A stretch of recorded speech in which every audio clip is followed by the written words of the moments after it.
Fireworks are all fun and flair, but tonight we caught the nation's largest seller of fireworks and what one spokeswoman called a flub. In fact, we're just 2 days away from the 4th of July, so a lot of people are going to be buying those fireworks out there. Clark Foraker found fraudulent fireworks stands saying they were donating money to local charities when they were really keeping it all to themselves. Really, Clark? Yeah, JR, that's exactly what we found. It's a quick way to take the fun out of the 4th, as you might imagine.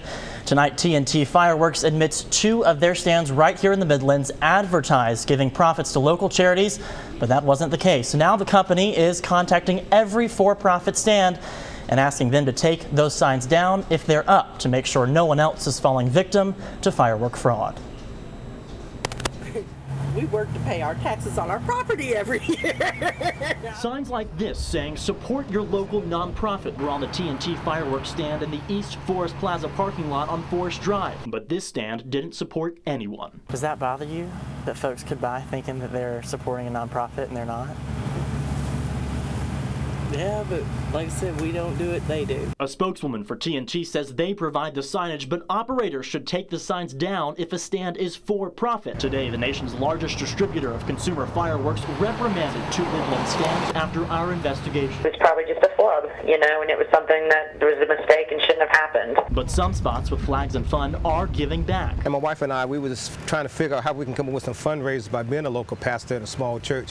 There was a lot of things we were trying to do for the different youth. And Robert Snipes pastors the Christ Family Center and operates a fireworks stand every year around the 4th. His work raises almost $2,000 to fund a 2-week summer Bible school. At the end of the 2 weeks, we took them skating. We took, years before, we're taking the young people to Carowinds, and you know, when you got about 50 to 60 young people, and a lot of them come from some depressed areas, you know, they don't have the funds and the money to do that. TNT says nationwide, operators like Robert raised more than $3 million for nonprofits last year. This year, nonprofits operate more than 80% of TNT's fireworks stands. Without this fundraiser, we couldn't do a lot of things in the church that we are able to do.